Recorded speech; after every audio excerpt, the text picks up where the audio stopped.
Doc.com. Você bem informado.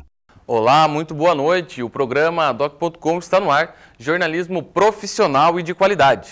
Estamos em plena Semana Internacional da Mulher e hoje vamos receber a vereadora Ana Maria de Holliben em nosso programa. Ela vai falar sobre o papel da mulher na sociedade e comentar sobre as conquistas dos últimos anos, além de relatar sobre os novos desafios das mulheres. Ana Maria também vai falar sobre a participação política da mulher em Ponta Grossa e no estado do Paraná.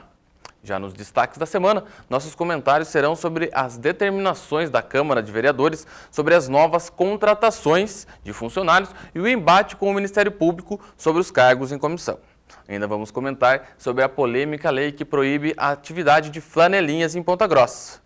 E dentro da nossa série de documentários, vamos assistir hoje a primeira parte do filme Hipódromo, que conta a história do Jockey Clube de Ponta Grossa. Tudo isso em 2 minutos. Doc.com, você bem informado. Estamos apresentando Doc.com.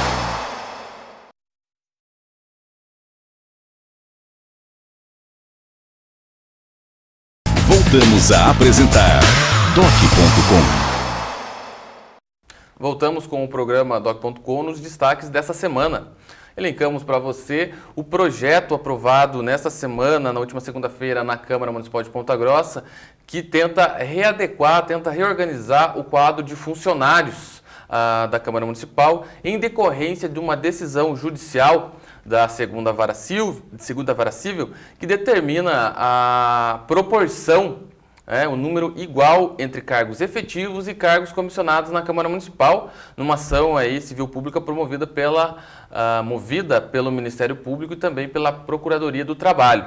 A solução encontrada pelos vereadores é um projeto da mesa executiva que foi aprovado em 2 sessões, uma sessão extraordinária foi feita para aprovar o projeto. Ele cria 15 cargos efetivos, ou seja, 15 cargos que serão preenchidos por concurso público na Câmara Municipal. Esses 15 cargos, somados a 11 cargos que já haviam sido criados lá atrás na reforma administrativa da Câmara, mais os 34 que já existiam, somam 60 cargos ao todo. E que a Câmara vai abrir concurso para um total de 26 cargos efetivos para funções técnicas dentro do Legislativo. Funções que aí, alguma delas até então eram preenchidas por cargos em comissão. Desses 60 cargos, logicamente que a proporção cobrada, para ser um número igual, vão ficar 60 cargos em comissão também. Como a Câmara tem hoje 75 cargos em comissão, a proposta aí que deve ser aplicada vai ser o corte, a extinção do chamado quarto assessor, que foi criado também lá atrás na reforma administrativa que foi feita no ano passado.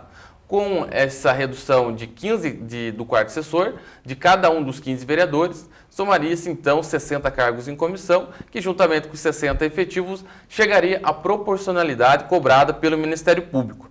A Câmara ainda vai apresentar um agravo, um recurso junto ao Tribunal de Justiça, tentando suspender a liminar que foi dada em primeira instância.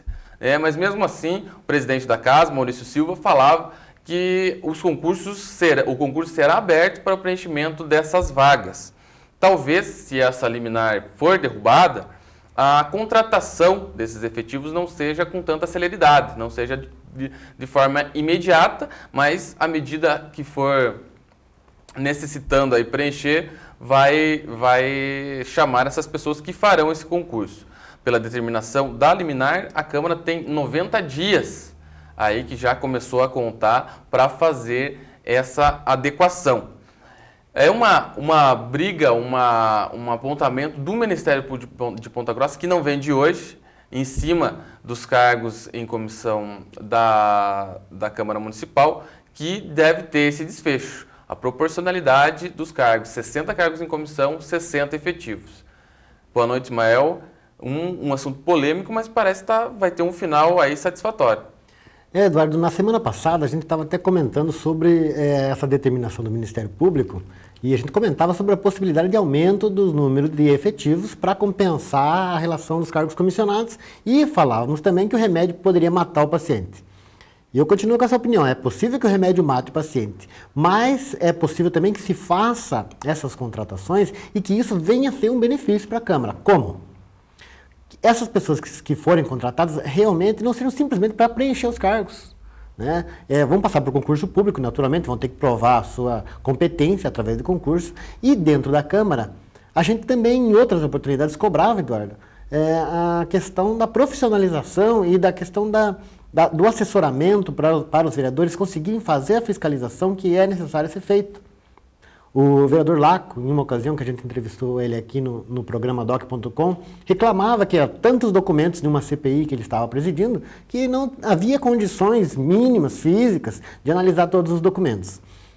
É uma ótima oportunidade agora que com esses cargos venham pessoas capacitadas, técnicos, que disponham desse tempo. Exatamente, Ismael. E essa questão bem frisada por você, 5 desses cargos são para preenchimento de pessoas, e mais voltado para a área do direito, para advogado, assessorar cada uma das 5 comissões permanentes que existem na Câmara Municipal e que também poderão ser utilizados para assessorar comissões especiais, CPIs, enfim, que são instaladas pela Câmara, né? Certamente aí um benefício, tendo em vista que os vereadores não são especialistas em determinadas áreas, né? Cada um tem a sua profissão e precisa de um técnico para assessorar esse trabalho nas comissões. Esperamos que justamente isso aconteça, né, Eduardo? É o nosso desejo, que a sociedade se sirva dos trabalhos da Câmara de uma forma eficaz. Porque quando abre uma CPI, o Poder Executivo nem liga.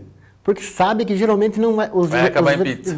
Aquela história, vai acabar em pizza. Na maioria das vezes acaba em pizza por quê? Porque não há condições intelectuais, não há condições de tempo, não há condições técnicas para que os documentos enviados do Executivo para a Câmara sejam avaliados e analisados de forma correta. E outra coisa, Ismael, o departamento jurídico da Câmara hoje está sobrecarregado. Isso sem dúvida, a gente que acompanha o dia a dia da Câmara Municipal, vê o trabalho dos advogados da Câmara, do Deloyer Scremin, do Guilherme Bir, do Vital Cogo, também do controlador geral da Câmara também, né? Além de outros advogados que atuam lá, eles têm que atender as comissões, têm que assessorar os vereadores em projetos, enfim. Certamente nessa parte não há dúvidas que vai beneficiar a Câmara Municipal. Outros cargos técnicos também, Ismael, uma das questões ali são questões de vigilantes da Câmara. Hoje a Câmara gasta bastante com horas extras, porque não tem o número suficiente de vigilantes que é necessário para que haja aquele revezamento de turno, né? Um outro caso que vai ser contemplado com essa medida. E por aí vai. O que vai pesar bastante, e aí os vereadores vão sentir na própria carne, vão ter que dispensar esse cargo que contrataram recentemente, oriundo aí da reforma administrativa. E para 2013, Ismael, se permanecer, hoje está aprovada a lei com 23 vereadores, salvo algum acidente de percurso, que os vereadores voltem atrás de alguma forma, né? Com 23 cadeiras, não vai ser possível aumentar o número de servidores comissionados. O que vai acontecer? Desses 60 cargos que vão ficar em comissão a partir dessa implantação dessa medida, 11 são de chefias. Ou seja, sobram 49 para dividir entre os 23 vereadores. Vai dar no máximo 2 assessores por gabinete. Ou seja, o vereador que hoje tem 4 assessores no seu gabinete, com 23, pode ter 2. Né? Essa é a perspectiva, essa é a tendência do que vai acontecer. Se vai ser bom ou ruim, não sei, mas que tende a acontecer isso, tende. Sem dúvida, Eduardo. Quem sabe essa medida venha a favorecer até os vereadores. Porque hoje o que acontece? Os vereadores acabam se cercando de assessores que têm muito mais um viés de campanha política do que qualquer outra coisa. Não são as pessoas tecnicamente capacitadas, por exemplo, para ajudar o vereador a fazer um projeto de lei, né?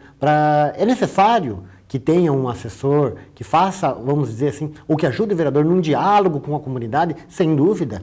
Ele tem esse perfil político, digamos assim, de campanha? Tem. E é necessário que seja feito isso? É. Mas os vereadores, na maioria deles, acabam usando os cargos, né, que são 4 hoje, não estou dizendo que é uma coisa errada que se faça, enfim, mas eles optam por trazer as pessoas que têm esse perfil mais de campanha. Quem sabe, reduzindo para 2, quem sabe no ano que vem, os vereadores atentem para a necessidade de contratarem assessores técnicos que os ajudem a fazer o trabalho de um vereador, que é fiscalizar e legislar. É isso aí, vamos acompanhar aí a apresentação também do recurso da Câmara, que deve acontecer no início da semana que vem, contra essa liminar que solicitou essa proporção na casa.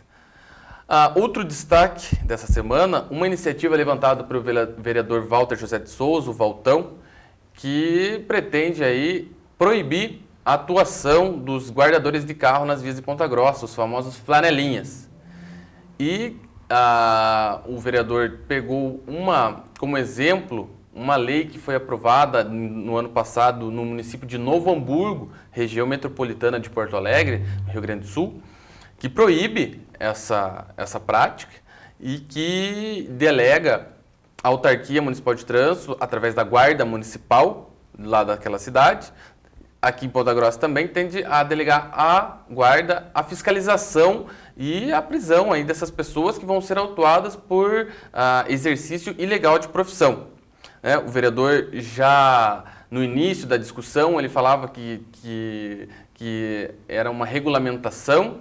Na verdade, ele frisou nessa semana que não se trata de uma regulamentação, mas sim de disciplinar essa atividade. E que durante as discussões com algumas entidades, ele percebeu aí que o apelo é realmente para proibir essa prática. Porque essas pessoas, primeiro que elas não cuidam do carro, elas estão ali realmente para achacar o motorista, para fazer uma pressão ali. Olha, se você quer que eu cuide do carro, se você não cuidar, né, não se sabe de que modo vai encontrar aquele carro na hora que você retornar.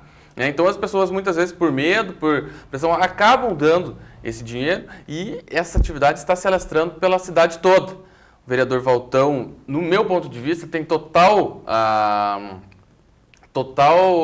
certeza de total mérito de levantar essa questão e de tomar coragem, né? Porque é um assunto polêmico, né? Trata aí dessa questão e vai ser levantado. Ele já vai ter uma reunião nessa semana com a OAB, vai levar para a CIPG, também para a Vara de Infância e Adolescência, que tem muitos menores nessa prática, também para o Ministério Público, Conselho Municipal de Segurança Pública, Conselho Comunitário, essa questão que deve resultar nesse projeto de lei.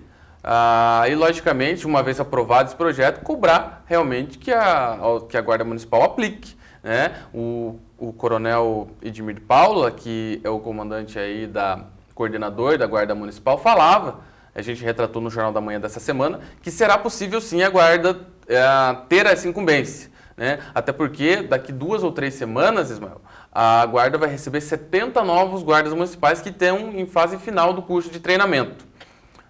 Segundo o Edmir, é possível fazer esse trabalho, a lei vai determinar, e agora resta realmente a esperar aí o vereador Valtão encerrar essa discussão, né, que é acertado, porque ele poderia muito bem fazer esse projeto sem consultar ninguém e aprovar, mas é muito bom envolver a sociedade nessa discussão, ainda mais um assunto polêmico que é essa questão dos flanelinhas, para depois então apresentar o projeto já embasado.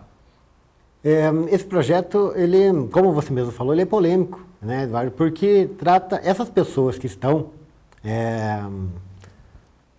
por vezes achacando, por vezes fazendo uma pressão em cima dos motoristas, elas são pessoas extremamente simples, extremamente necessitadas, né, de ajuda, e é também necessário que as instâncias do poder público se voltem para esse tipo, porque na maioria são homens, entre 20, 40 até 50 anos, que necessitam de apoio social também, né? E até teve uma discussão, né, durante a discussão desse projeto, quando o vereador Valtão usou a tribuna para falar disso, entre ele e o vereador Fogaça. Defendendo que é um caso de polícia especificamente, o vereador Valtão falando dessa questão social, é preciso combinar as duas coisas, para não correr o risco de acabar jogando na sarjeta mais ainda essas pessoas que, de uma certa forma, Então, precisam do poder público, né? Ah, certamente, o poder público tem que dar essa sustentação, mas agora que essa atividade dos flanelenses tem que acabar, isso sem dúvida é fato. Muito bem, esses foram os destaques desse bloco. No próximo bloco vamos ter uma conversa com a vereadora Ana Maria, do PT, vai falar pra gente aqui sobre, nessa semana, né, que se comemora o Dia Internacional da Mulher, trazemos uma mulher aqui, vereadora, aí, que briga pelas causas da mulher aqui na nossa cidade, para falar sobre o avanço, as dificuldades da mulher na política e na sociedade como um todo. É um instante só, não saia daí. Doc.com, você bem informado. Estamos apresentando Doc.com.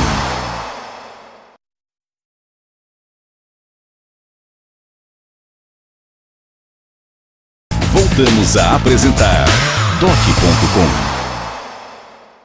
Voltamos com o programa Doc.com de hoje. A nossa entrevista nessa semana do Dia Internacional da Mulher, Dia Internacional da Mulher celebrado ontem. As comemorações se estendem por essa semana. Vamos entrevistar a vereadora que representa a classe feminina, junto com a vereadora Alina lá na Câmara Municipal, que é a vereadora Ana Maria. Boa noite, vereadora. Boa noite, Eduardo. Boa noite, Ismael. Boa noite aos nossos telespectadores. Pois é, a senhora representa a classe na Câmara Municipal e tem todo um trabalho também voltado para a representação das mulheres aqui em Ponta Grossa. Tanto é que a senhora participou ontem em Curitiba da Marcha Mundial das Mulheres. Gostaria que a senhora falasse um pouco a respeito dessa causa, né, dessa participação das mulheres aí nas causas políticas. Nós tivemos, assim, Eduardo, avanços significativos. Eu vejo isso a partir de 2002 com o presidente Lula, com o ex-presidente Lula. Foi com a criação da Secretaria Especial de Políticas para as Mulheres, que foi um grande passo, porque não adianta nós queremos que as mulheres tenham influência política, que elas tenham espaço, se nós tivermos políticas neutras. Nós temos que, eficazmente, políticas corretas para as especificidades femininas. Então, a Secretaria Especial foi um grande passo. Aí, com a realização das conferências, que foram realizadas no país inteiro, conferências municipais, com as conferências estaduais, culminando com as nacionais. Nós já fizemos 3 conferências nacionais.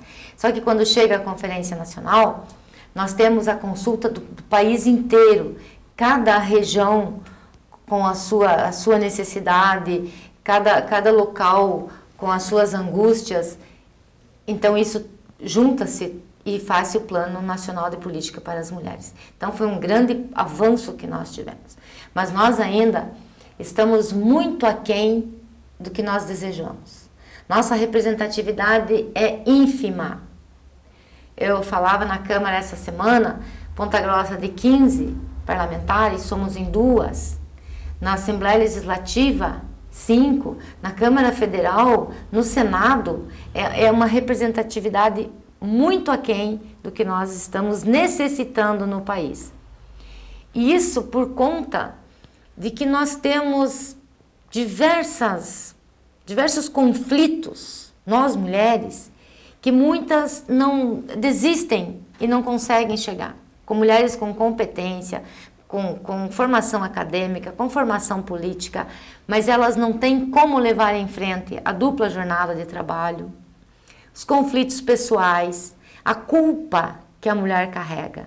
Porque nos ensinaram que nós temos que trabalhar, nós temos que ganhar o mundo, nós temos que ganhar autonomia, mas não nos explicaram como ainda você não se sentir culpada por sair de casa, deixar uma criança, por a casa não estar muito limpa e você ter que sair, outro compromisso, depois na volta você tem que fazer isso.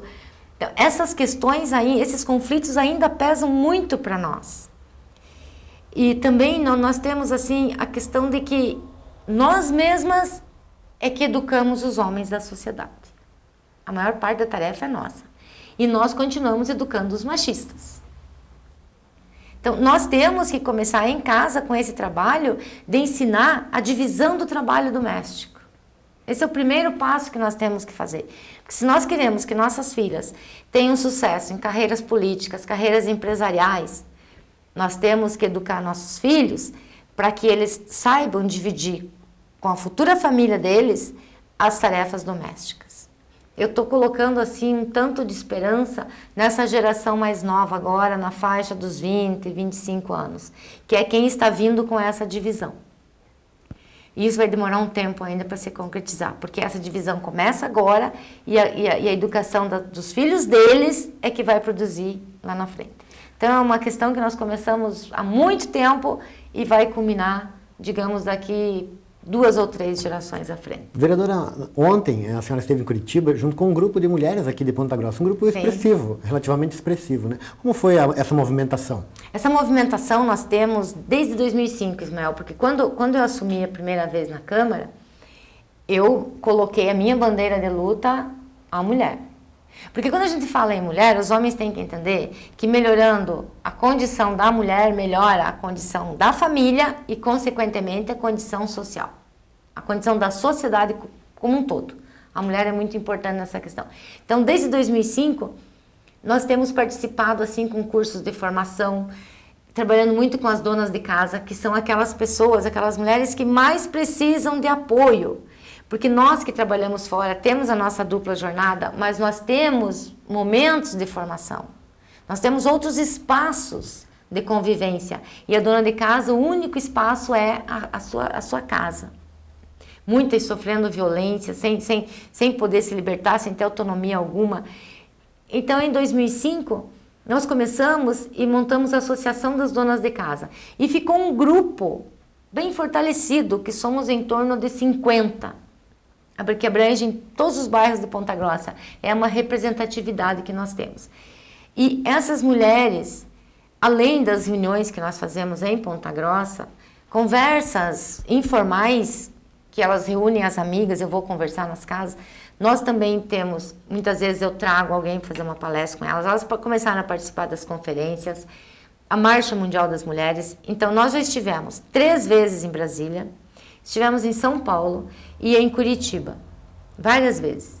E quinta-feira, ontem, nós estivemos em Curitiba participando mais uma vez da Marcha Mundial das Mulheres no Dia Internacional da Mulher.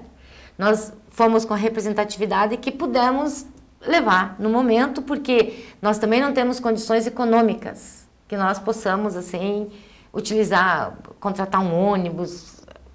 Nós fomos dessa vez com o APP Sindicato, que nos cedeu 20 lugares. Então, nós nos unimos e decidimos quem iria agora.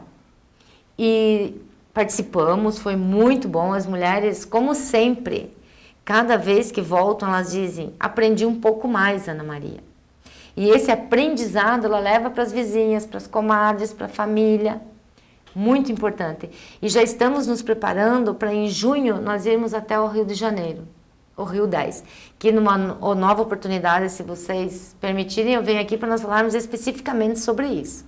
Então vai ser um outro momento de 2 dias, com oficinas, com palestras, trocas de experiência, que essas oportunidades são únicas na vida delas. E faz com que essa troca de experiência, essa convivência com outras pessoas, esse aprendizado, porque a formação se dá no movimento. Você constrói o teu caminho caminhando. Ninguém constrói um caminho parado. E nós iniciamos a caminhada das mulheres. E elas estão dando continuidade. Então elas sabem que tem que continuar essa caminhada, até é um símbolo. A gente fala marcha mundial.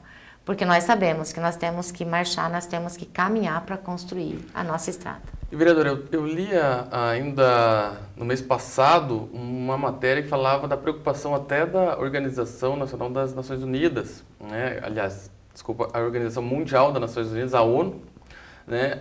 Da preocupação dela com a participação das mulheres na política no Brasil de modo geral. Houve um avanço significativo aí com a eleição da Dilma, né, presidente da República, primeira mulher a assumir esse cargo.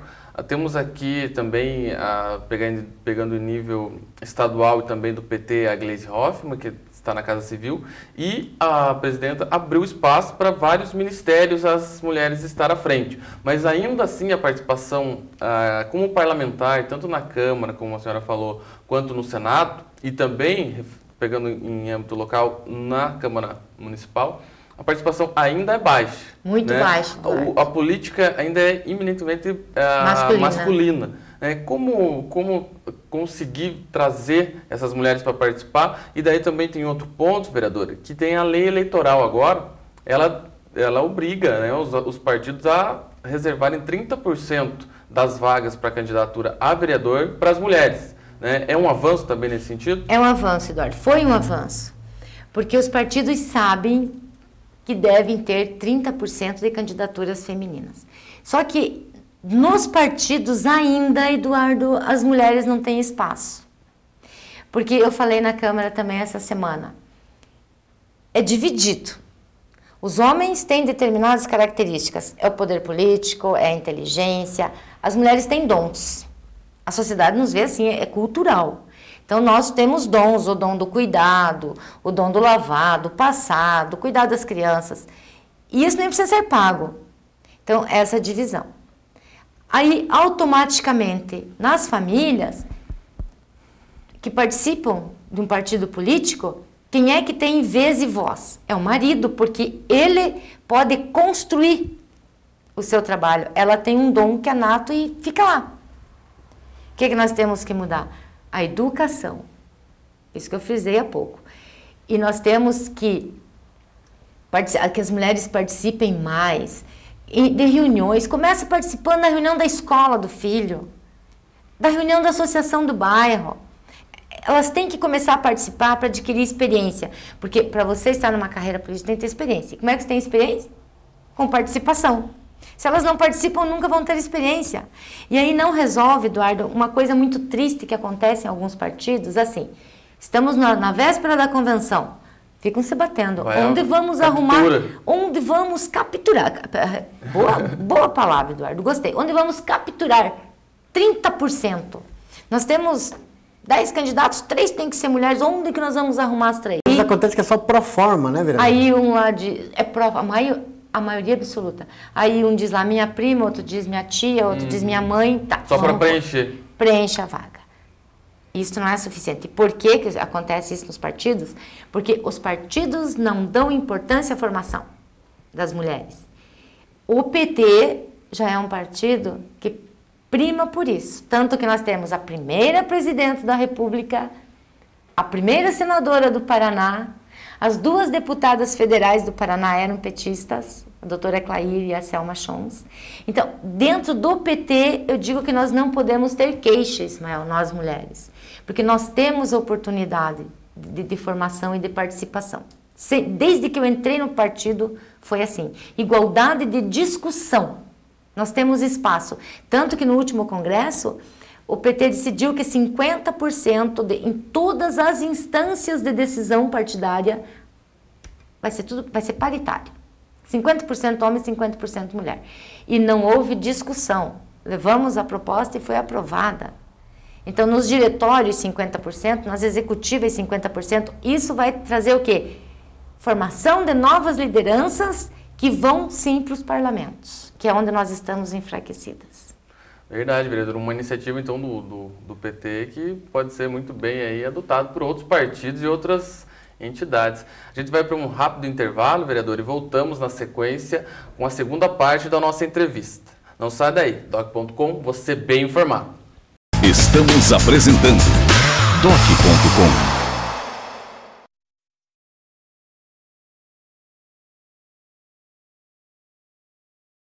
Voltamos a apresentar Doc.com. Voltamos com o programa Doc.com, hoje na entrevista com a vereadora Ana Maria de Hollerbin, nessa semana onde se comemora o Dia Internacional da Mulher.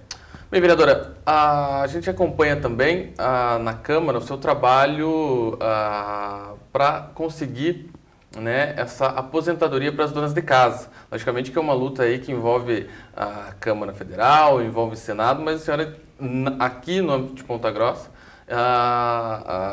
faz um trabalho nesse sentido, mobilizando essas mulheres para que também reivindiquem esse direito. Como que está esse trabalho, como que estão essas leis? Eduardo, no Paraná eu fui a primeira a abraçar essa bandeira, a carregar a bandeira da aposentadoria das donas de casa. Porque, como eu repito, quando eu assumi, eu pensei, vou trabalhar na questão das mulheres. Porque quando a gente fala em mulheres, é a creche, é o CMEI, é a saúde. Aí a aposentadoria das donas de casa. Era uma questão assim que a deputada Lucy Scheinak de Santa Catarina estava pensando nessa proposição.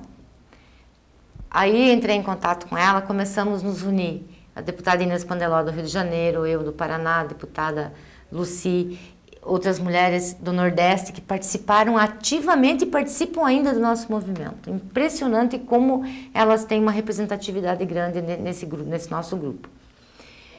A deputada colocou a proposta da emenda constitucional e no início, Eduardo, quando eu trouxe essa ideia para Ponta Grossa após a nossa primeira ou segunda reunião em Brasília, eu fui muito criticada, não sei se você lembra. Radialistas famosos, Ismael, me chamavam até de louca, de destruidora do INSS, só que nós sabíamos o que nós estávamos fazendo, porque nós foram contratados técnicos do mais alto nível, da maior competência, para nos trazerem números que foram apresentados, e não teve como se dizer não. Aí a nossa primeira vitória veio quando, pela primeira vez na história desse país, a Constituição Federal trouxe a dona de casa como trabalhadora, que até então ela não era considerada uma trabalhadora, porque pensa-se que trabalho é o que é remunerado. Como ela trabalha e não tem remuneração, não é trabalho, é o dom. Ela tem dom para lavar roupa, ela tem dom para passar, então fica com o dom, que está ótimo. Então essa conquista foi a nossa primeira grande vitória, faltava regulamentação. Aí continuamos com as nossas reuniões, com os nossos trabalhos e conseguimos regulamentar.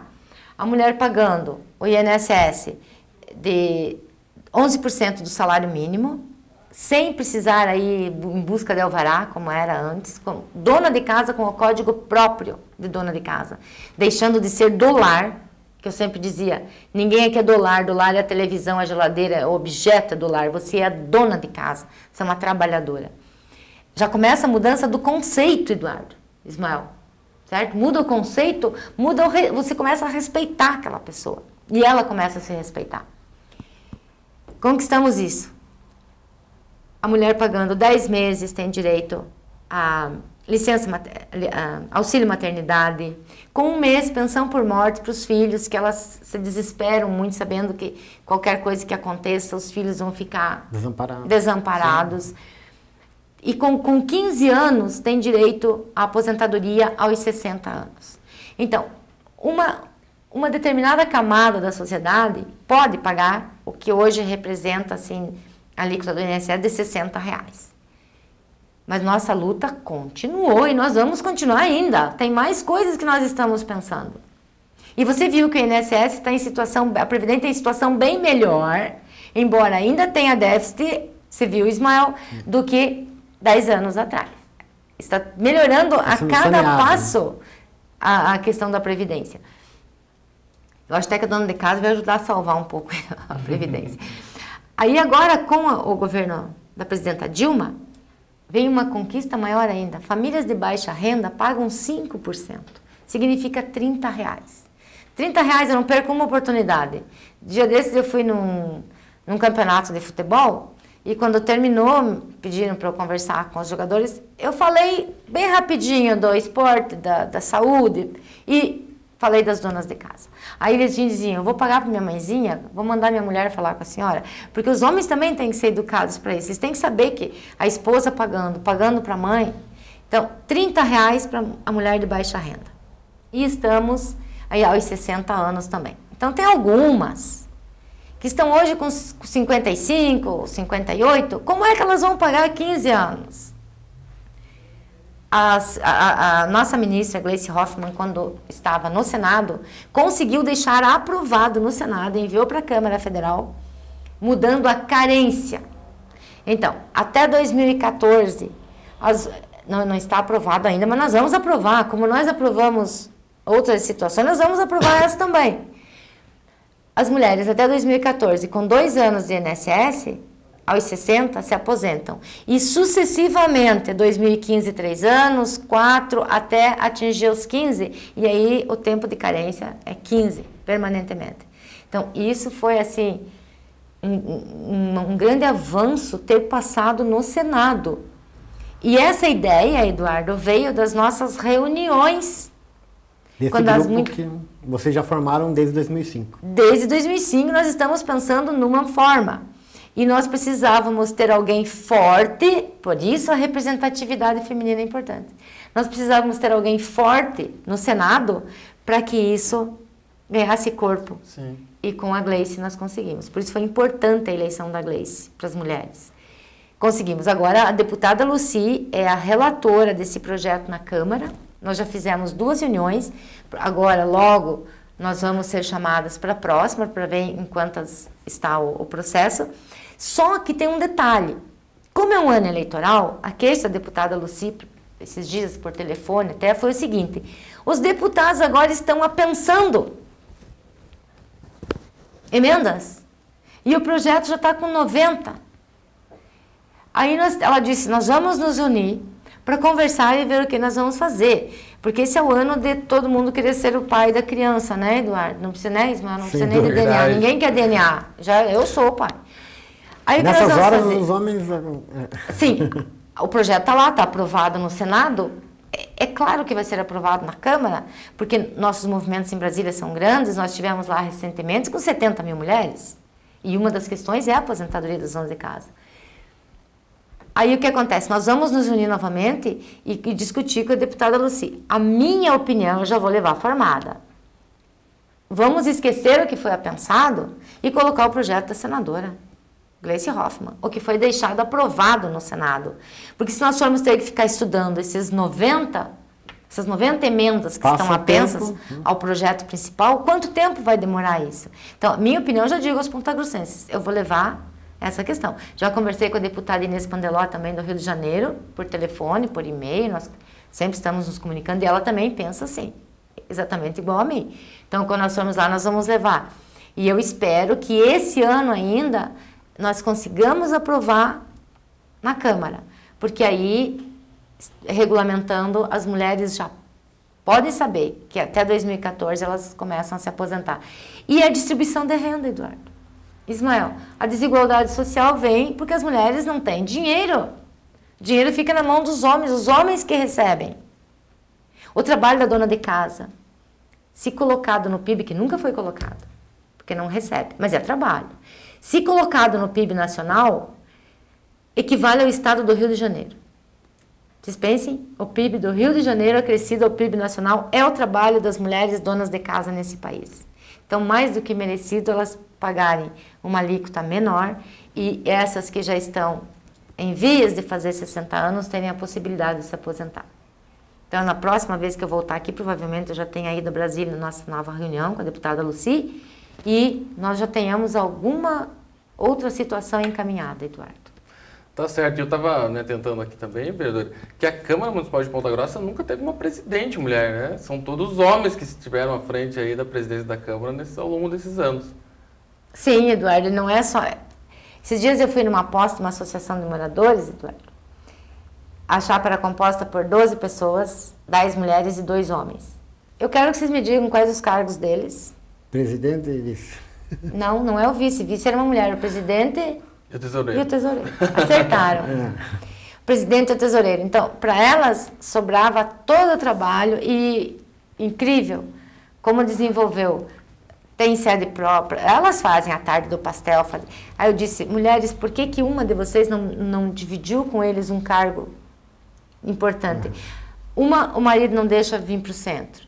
A outra tem 3 crianças, tem que buscar na escola, não pode fazer reuniões fora das 2 às 4h30, que é o horário dela. A dificuldade da dupla jornada, o que eu falei há pouco. Por isso a dificuldade em as mulheres. E nós também... A gente trabalha meio que diferente um pouco, sabe, Eduardo? Nós temos aquela característica, assim, Ismael, de trabalhar. A gente chega e só se preocupa com trabalhar e trabalhar. E nós não chegamos tanto assim pensando no poder. Sabemos que o poder é importante, mas o que nós estamos precisando agora, com urgência, a decisão que nós chegamos, inclusive hoje, todas as falas da marcha, os parlamentos com mais mulheres, para as discussões serem diferenciadas. Certamente. Os avanços, como a senhora citou, a gente citou aqui no programa, com a eleição da Dilma, enfim, a senadora Gleisi, a primeira senadora do Paraná, eles estão acontecendo, mas ainda existe um caminho a trilhar até chegar aí a... Caminho muito grande. Até porque, como você já estava falando, as próprias mães educam os filhos para um universo machista, né? Para serem poderosos. E elas mesmas consolidam esse machismo, acabam consolidando. É o que eu digo, mandar um recado novamente às mulheres que estão nos assistindo, Eduardo. Vamos começar a divisão em casa, vamos educar nossos filhos para dividirem, para serem solidários com o trabalho doméstico. Educar as nossas filhas para não deixar nunca o sonho e a vontade dela morrer quando entra numa relação. A relação tem que ser construída embasada nos sonhos e nas vontades da mulher também. Porque hoje uma homenagem no Face.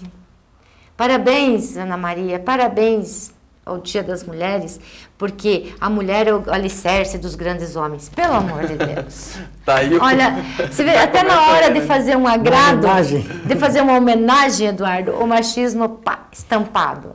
Agradeci, claro, mas já mandei meu recadinho também, né? Que nós não podemos ser alicerces, nós também temos que... Tem que ser o pilar. Que ser pilares. E isso nós vamos fazer com educação.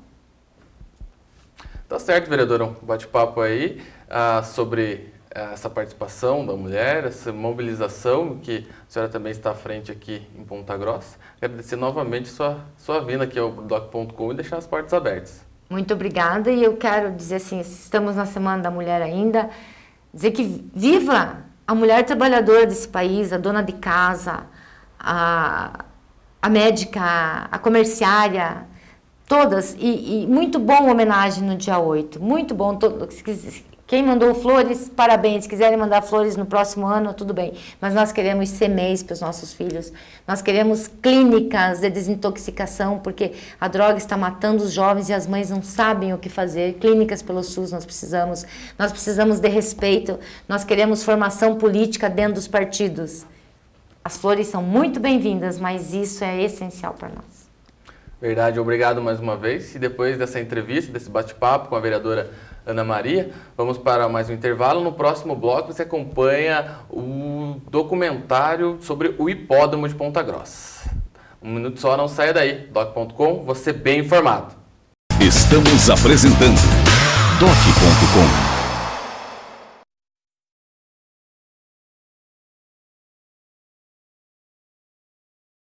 Voltamos a apresentar Doc.com.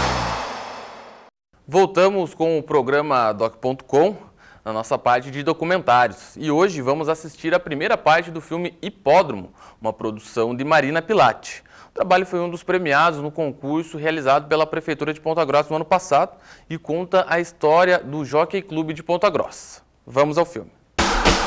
Documentário.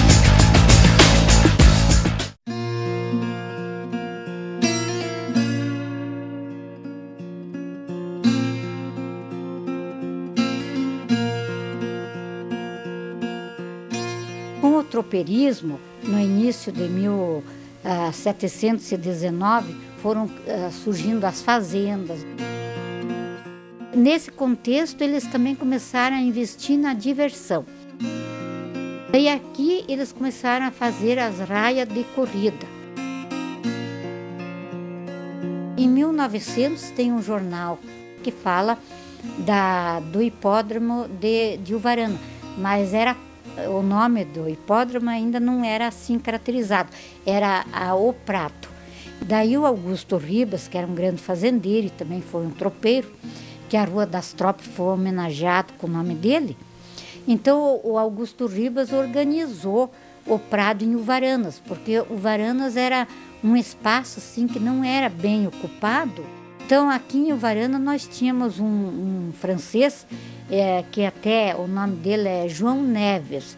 Então ele ocupou por um tempo essa região toda, que depois foi desapropriado e dado para o esporte, né, que estava vindo já com muita força pelos criadores de cavalo, pelos fazendeiros, ao Prado. Então era o Prado de Uvaranas. As festas não era só de corrida de cavalo, era também dos colégios. Ele servia assim como um local de eventos. Diz que por descuido amanheceu o dia e o hipódromo tinha sido incendiado em 1917.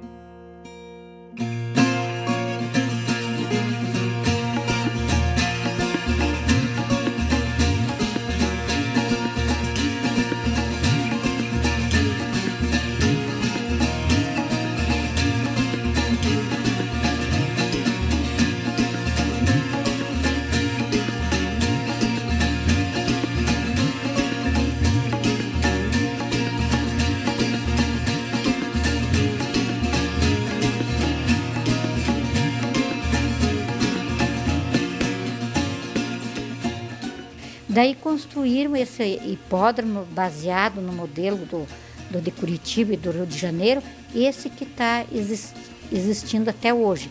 Ele foi inaugurado em 1927. Dois são 5, vencido em 6 cruzes no disco final.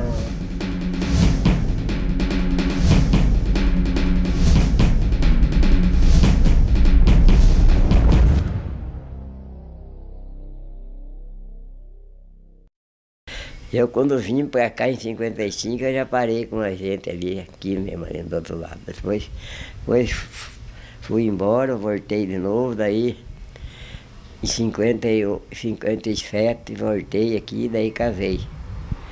Já dando desde 58 nós casamos. Daí já faz 50 e poucos anos, né? Estamos ainda, juntos ainda. Estamos aqui foi feito, eu já morei aqui o tempo que era cocheiro de madeira, depois passou em 71, 72 foi feito essa de material.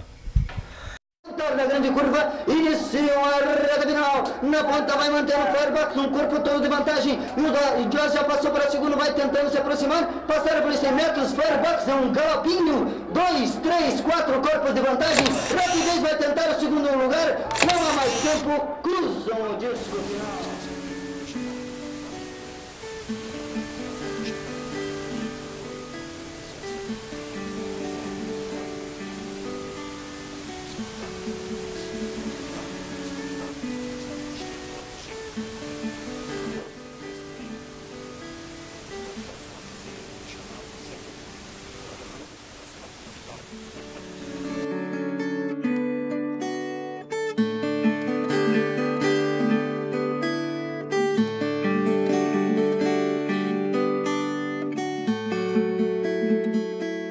Dentro do Jockey Club se encontravam as mais diversas camadas sociais. A elite pontagrossense frequentava o Jockey Club todo final de semana. Ter cavalo era uma paixão. Eles gostavam de ter cavalos, poder chegar ao final de semana, se encontrar com os amigos, ir na arquibancada, assistir o arremate, fazer as suas apostas, e o seu Juquinha com aquele martelo, fazendo aquela bagunça danada, né? Então o Jockey Club ele fazia parte da história da cidade e era muito bonito. E isso construiu a história do Jockey Club, esse amor que as pessoas tinham aos cavalos, às corridas, mas sobretudo ao se encontrar no Jockey Club. Eu me lembro se era aos sábados ou domingos que tinha umas corridas, eu ia com uma amiga minha e eu tinha acabado de começar a namorar meu marido, que foi a ser meu marido. E a minha amiga também tinha um namorado na época que a gente ia mais para namorar, não para ver corrida. Então enquanto eles faziam as apostas, nós duas ficávamos conversando no carro. Faz tempo que eu estou lidando aqui. Tenho filhos, neto, que é jockey, lá no Rio de Janeiro, genro lá no Rio de Janeiro, né? Há pouco tempo morreu minha filha lá, a mãe dele.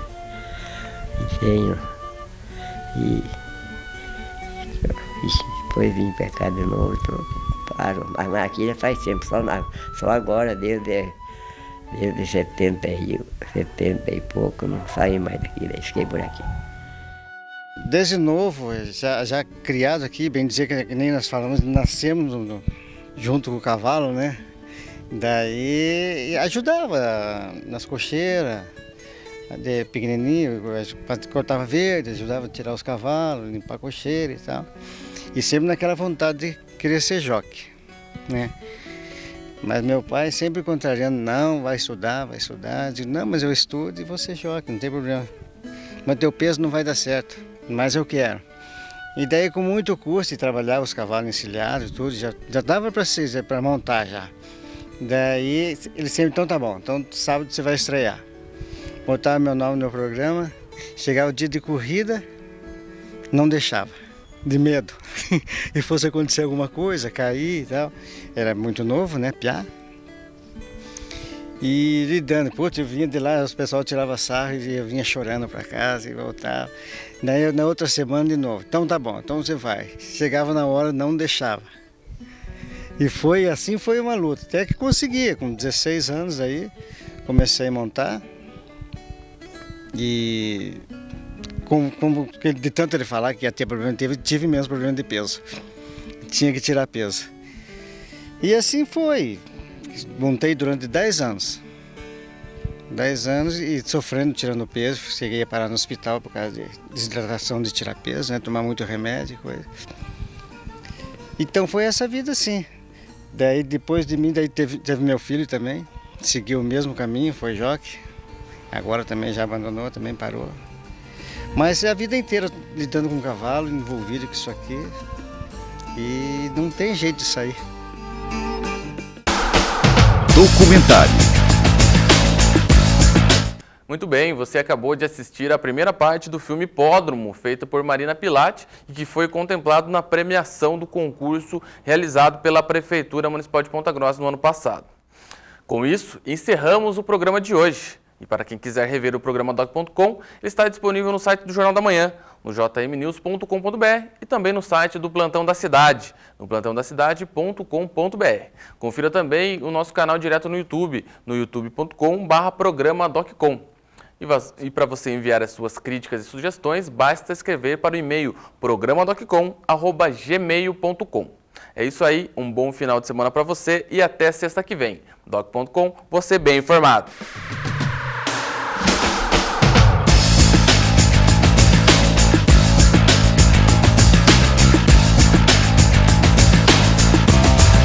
Doc.com. Você bem informado.